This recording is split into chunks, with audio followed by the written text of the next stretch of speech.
บายดีพ่อแม่พี่น้องเนาะมื้อนี้มาพบกับติ้งในสองไทยกะลอมลำพูเส้นเก่าเส้นเดิมเนาะมื้อนี้ติ้งจะพาทุกคนมาเกี่ยวข้าวเนาะฮอดฤดูกาลลงนาแล้วเนาะพี่น้องเนาะ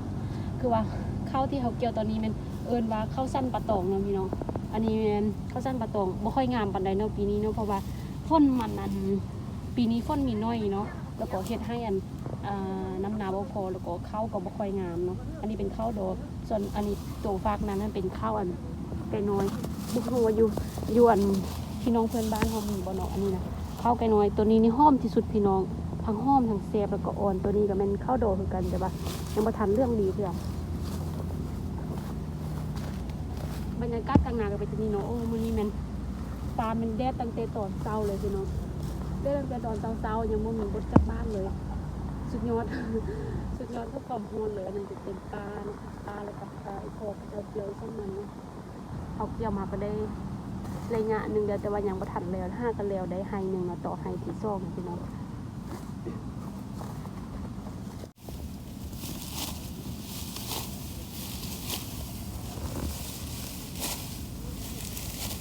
งานเกี่ยวข้าวงานลงนาเนาะพี่น้องเนาะเลี้ยวนาพี่เลยก็จึงจะได้อยู่สบายด้วยเนาะเพราะยามนานี่ก็เลี้ยวนาตัวเองก็ต้องซอยพี่ซอยน้องเนาะเพราะว่าพี่น้องก็เฮ็ดนาไร่พี่น้อง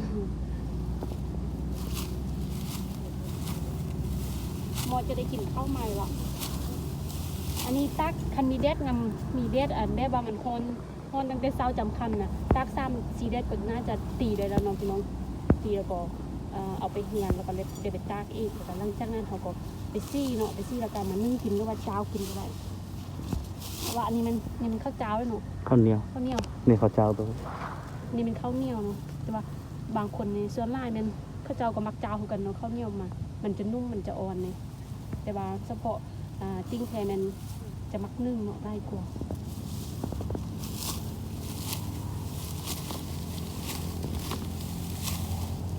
กลางนาเขาก็มีผักไล่ชนิดด้วยพี่น้องติ้งเก็บมีเต็มข้าวเจ้าอันนี้ผักดีเอียนนะพี่น้องบ่มีจักจุงเนาะบ่มีจักจุนบ่มีจักกระเตนเพราะว่าเด็ดฮอนหมดบ่ฮู้ว่าไปทางไหนอาจจะข้าวเหลงน่าจะมีเนาะอันนี้ผักดีเอียนเก็บไปเอาไปลวกแล้วก็สุกกินตอนแลงเป็นไรเมื่อยบ่ไม่เอาเขาบ้างอ่ะ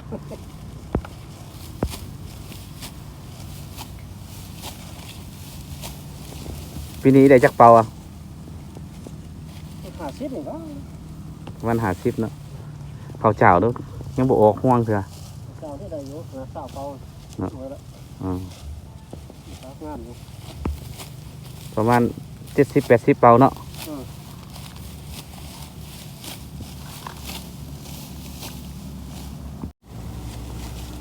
ตัวแม่ขึ้นง่ายเจ้าก็สู้จับแค่แบบหนูได้มันเป็นจริงFC เขาอยู่ประเทศไทยกับต่างประเทศเข้าตั้งอยู่มาที่นึงก็ตั้งอยู่ตรงนี้แล้วถ้าเป็นสะพานบุญเข้าในเดี๋ยวนี้ตอนนี้อากาศก็เริ่มเย็นแล้วพี่น้องเนาะว่าตอนเช้านี่มันบดจ้าหน่อยเลยความร้อนแต่ว่าเดี๋ยวนี้พอเย็นนิดนึงเดี๋ยวสมาชิกกับบดไล่ปันดาเนาะมีแต่ไทยเหือนมาซอยกันเกี่ยวเนาะพี่น้องเดี๋ยวจางต้นกับเพื่อนมันจะละลายของใหญ่ของที่หนีบ้องงามนะไม่ได้กินเข่าเลยเด้อเข่าก็ดีเดี๋ยวก็ดีเลย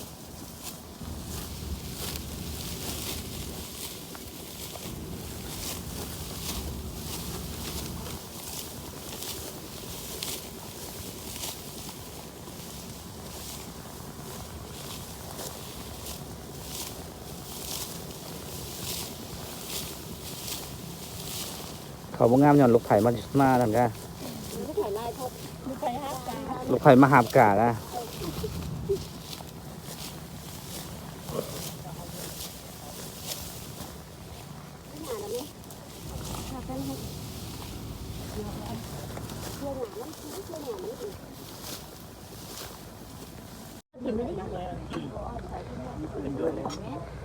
เอาพี่น้องนอนยวนหัวหนาของติ้งมันจะมีอยู่ถึงสนามบินเนาะเดี๋ยวนี้ยนต์กำลังลงในกำลังเที่ยงแล้ว1 โมงแล้วนี่เนาะ1 โมงเนาะ ยนต์กำลังลงอันนี้น่าจะเป็นการบินลาวอ่ะ นั่นแหละ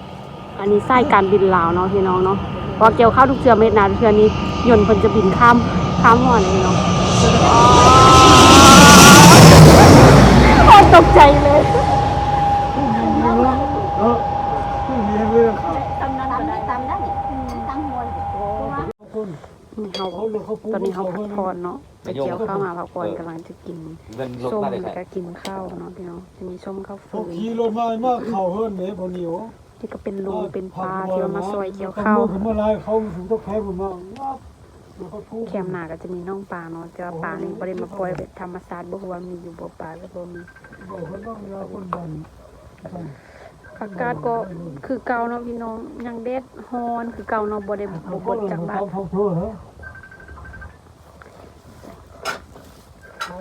เอาอันนั้นทิ่มใส่เบิ่งก็อีปลาเฮ้ยได้มีห้อยได้พี่น้องมีห้อยเชอรี่ ห้อยเชอรี่ห้อยปักกวางมีปลานกปลานิลก็จะมีอยู่แล้วพี่น้อง เดี๋ยวเราซอยพอตุ้ยเขาตุ้ยไปแล้วเติม อันนี้ก็ยังมีไล่ไห้เติมพี่น้องห้ากะเกี่ยวได้ซ่องไห้เนาะ พี่ป้า เข้าสั้นปลาตองเนาะเข้าดอนไอ้พี่น้องมีเข้าบ่งามปานใดเพราะว่าปีนี้ท่านน้ำหนาบ่พอเนาะมีฝนน้อยเด้พี่น้องคิดลองตายด้วยอยู่ฟากนั้นยังเคี่ยวอยู่เป็นน่าจะเป็นข้าวปีส่วนทางนี้เป็นข้าวดอนข้าวสั้นปลาตองติ้งก็จะได้ลงเกี่ยวข้าวกันพี่น้องกินข้าวพักวันกินข้าวแล้วก็จะได้ลงเกี่ยวต่อกินข้าวแล้วนะเขาลงมาเกี่ยวอีกครั้งที่ช่องนะพี่น้อง ตัวนี้เป็นสกาย รอบที่ช่องโอ้ยพี่น้องโยนหมายอีกแล้วอีกคันอีกลำหนึ่งเนาะนี่เป็นสกายเวย์เนาะพี่น้องลงตามที่สุดเพราะว่านากับอันสนามบินนี่มันติดกันเนาะพี่น้องติดกันเลยอ๋อ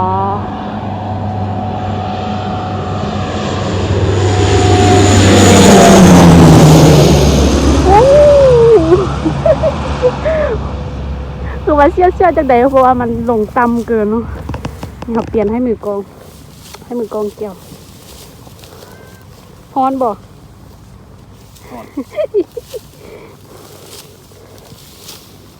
มีแต่6 คนเนาะทั้งหมดเกี่ยวข้าวมื้อนี้เนาะพี่น้อง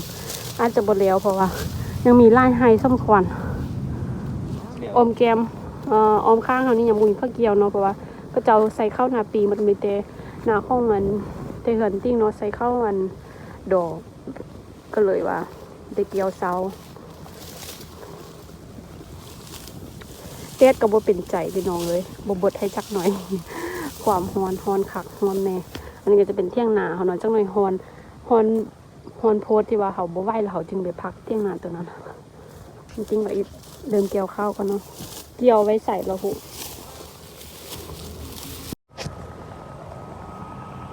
มาอีกคันแล้วพี่น้องอันนี้เป็นคันที่ซ่ามาเนาะเด้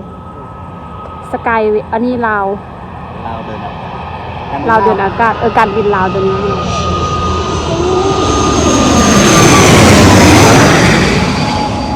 เพราะว่าสนามบินอยู่รุมหันไหนเนาะอันนี้เพราะว่าหนาตัวนี้กับสนามบินนั้นติดกันเนาะคันที่ซ่ามมาอยู่นี่5ก็เห็นอันนั้นเนาะสกายเวย์มาเที่ยว1การบินลาวมา2เที่ยวเนาะพักประมาณ5 นาทีก็ขึ้นมาเลยเนาะนี่เกี่ยวข้าวไม่ทันแล้วเถอะหักเกี่ยวได้3ไห้แล้วเนาะเกี่ยวตอนแรงนี่เอาสบายนึงบ่มีแดดไล่เนาะพี่น้องเนาะเดี๋ยวนี้เขาบอกเกี่ยวข้าวไปได้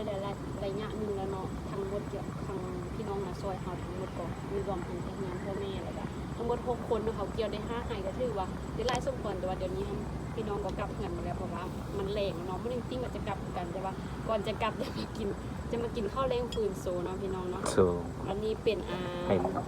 หารหลักจานเด็กที่ว่ามาจากต้นฉบับแม่นของเมืองซิ่งพี่น้องไทยลือเขาเองเนาะพี่น้องเนาะเพราะว่ายำให้ยำหนานี่แม่นเขากินส้มยิงเจ้าจะนี่มันแซ่บที่สุดแล้วก็